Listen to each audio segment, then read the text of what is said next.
Isso aí, vamos voltar com o Gabriel, que tá lá na parte interna do Portão 17, né, Gabriel? Diga aí. Cena é a seguinte, estou aqui com o Éder Traschini, nosso parceiro também do site. Informação para vocês, Casares teve o impeachment no Conselho, afastado pelo Conselho, mas ele teria ainda que passar pela Assembleia Geral de Sócios daqui a 30 dias. E aí vem a informação do Éder.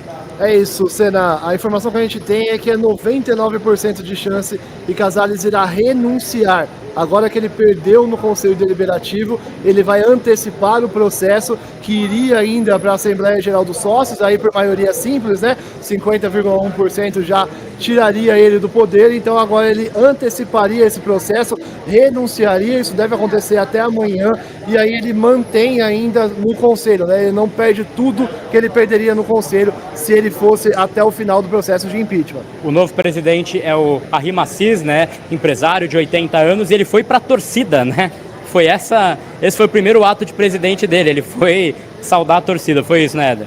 É isso, a gente acompanhou aqui, ele fez o pronunciamento dele, né? Não foi uma entrevista, foi um pronunciamento, a gente acompanhou e depois ele saiu daqui escoltado, foi até o torcedor, conversou primeiro com o Baby da Independente, falou ali como é que seria, tentou falar como seria uma gestão, o Baby também falou o que esperava dele, enfim, foi esse primeiro contato com o torcedor e depois retornou para cá e agora está indo embora aqui do Monumbis. Ele vai tentar fazer uma gestão pacificadora, até onde a gente tem de informação.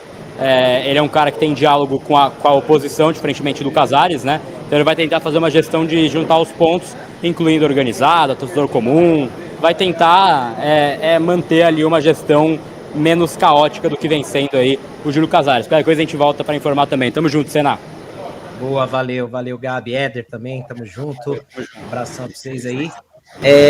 A gente tem aí, então, um movimento que era mais ou menos ali previsível, né, Matheus? Para não perder os direitos, ele já vai correr para. Engraçado que aí ele tem saúde, né? Mas aí ele vai correr para renunciar, porque aí ele não sofre o impeachment dos sócios, e aí ele não perde direitos políticos dentro do clube, e daqui a alguns anos ele tenta voltar.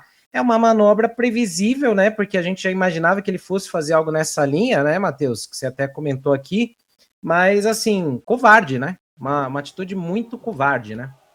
Não, e é inacreditável que ele espere esse processo todo, passe por essa tortura para ver ratificado algo que ele, uma pessoa com mais para lá de, sei lá, 20, 30 anos de São Paulo, não saiba. Ele sabe quantos votos ele teria, quantos votos ele não teria no Conselho Deliberativo. Ele passou por isso porque ele quis, talvez, o ego dele não tenha chegado ainda no nível humano, porque não é possível que uma pessoa não perceba que a estada dele, a mantença dele como presidente do clube estava prejudicando não apenas ao próprio clube em si, mas a ele mesmo. E ele relata isso. Ele fala que está doente, que está sendo perseguido, mas no sentido de dizer que está sendo perseguido injustamente. É isso que me dói um pouco. Mas essa renúncia dele, esse ato unilateral de renúncia, não vai me surpreender, porque justamente ele não vai querer passar por uma outra derrota acachapante, ele não vai querer perder os direitos políticos dele, ele não vai ficar 30 dias agonizando, ele vai querer fazer talvez essa reviravolta que vocês bem citaram, né? Ele tentar demonstrar que ele passou, ele sempre joga, né, na cara a Copa do Brasil de 2023, a reconexão com o torcedor. Talvez ele queira demonstrar que os outros falharam, voltei para o São Paulo, e vai ser um grande prejudicial. Eu só peço ao torcedor do São Paulo para não esmorecer. O São Paulo já passou por dificuldades também em suas gestões. Eu estava citando aqui agora o passado, de 35 a 47, o São Paulo teve as 9 renúncias antes de Aidar. Nesse período, no intervalo de tempo de 12 anos, São Paulo teve 9 renúncias, 2 delas da mesma pessoa, Paulo Machado de Carvalho. O São Paulo já passou por turbulências, as mudanças são paulatinas. A gente tem que acreditar e ter fé. Este é o clube da fé. Este é o clube que a moeda caiu em pé. A gente tem que acreditar nessas coisas. Mas a postura covarde de Júlio Casares contrasta com o seu ego inflado e com sua vontade de se perpetuar no poder. Fico muito feliz com o dia de hoje, mas gostaria muito de dar um minutinho na cabeça do Casares para poder entender o que passa na cabeça desse cidadão. E a gente teve aqui nos bastidores, né, Marina, enquanto a gente estava acompanhando tudo isso, iam chegando ali informações de amigos, de colegas, pessoas que estavam na reunião e tal. E uma que tinha me chegado aqui era muito essa, que o Casares ele estava trocando mensagens com conselheiros, mandando mensagens para conselheiros durante a votação para dizer assim, vota a meu favor que eu peço a renúncia amanhã. Eu me afasto, tipo, eu vou me afastar, mas vota a meu favor para não ter o impeachment, porque eu não posso sofrer as sanções no clube. Então, assim, uma atitude, como eu falo, covarde, né? Porque se ele é inocente, né? Ele provaria a inocência e não sofreria sanção alguma. Mas ele já pensando nisso, no que é melhor para ele, não para o São Paulo, ele toma essa atitude que é o que aparece aí, né? O Marina, ele antes do processo de impeachment seguir até o final, com os sócios, ele já pede renúncia para que daqui a alguns anos ele possa tentar voltar, e aí a gente não pode esquecer isso, né? Cara, ele demonstra a covardia que para mim ele sempre demonstrou. Sempre pouco transparente, sempre fugindo, sempre usando técnico de escudo. Foi assim com o Rogério, foi assim com o Zubeldia, foi assim com o próprio Muricy, né? Que ele trouxe, parece que só para isso. Ele não pensa no São Paulo. Se fosse para ser a renúncia, o resultado final, que ele tivesse renunciado antes do São Paulo começar essa temporada.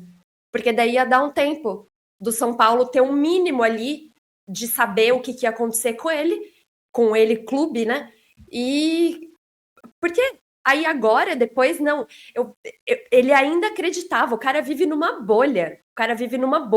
Não é possível que ele achou. Sabe o que eu acho que pode ter acontecido? Eu tava pensando aqui. Eu acho que ele fielmente acreditava que o discurso dele lá no palquinho, no púlpito, ia sensibilizar mais gente. Ele ia conseguir, de alguma forma ali. O Caio Fordias uma vez falou essa palavra, uma retórica sofismática, né? E pode até ser boa na estrutura, mas é vazia, não tem nada, ela desaparece no ar, é igual areia, escorre pelo dedo, sabe? Então, não sei se ele tinha essa expectativa, e você vê, né? Foram 188 votos a favor, certo? 45 pessoas ainda votaram contra o impeachment. Ah, é? 188 a 45. Foi o duas votaram branco. Ou seja, você percebe, né? Se tivesse mantido o negócio do ontem, os 188 não seriam suficientes para derrubar ele. Então, olha a importância de tudo que aconteceu nos últimos dias. Doutora Amanda Nunes, né? A própria oposição de São Paulo também, né? Que estava também à frente disso, Frente Democrática. Cara, eles quase conseguiram, vocês têm noção? Eles quase conseguiram, o ontem Aires de Abreu Filho, numa manobra jurídica, quase conseguiu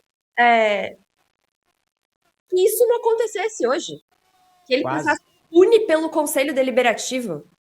Uma vez, pelo menos, né? Poderia ter outros pedidos de impeachment, mas, como disse o Matheus, não com o mesmo teor. Então, assim... Você vê que por 3 votos, né? Se tivesse mantido a decisão anterior do ontem, por 3 votos ele se salvaria do processo de impeachment. Exato. Olha que manobra calhorda, né? E antes de passar aqui para o Léo também, só mandar um abraço para o Gabriel Furman, tá lá na Alemanha, Deutschland, tá acompanhando a gente aqui, e ele também estava me trazendo essas informações aí de bastidores de muitos conselheiros que estavam recebendo essas mensagens do Casares, do tipo, cara, não vota pelo impeachment, que eu vou me afastar e eu volto, provo minha inocência e te recompenso de alguma maneira, sabe? É uma baita. Tá vendo? A troca de interesse dessa politicagem ia ser mantido. É muito importante ter conseguido tirar esse cara hoje, desculpa. Não, gigantesca. É uma vitória ainda parcial, mas ela é uma vitória, né?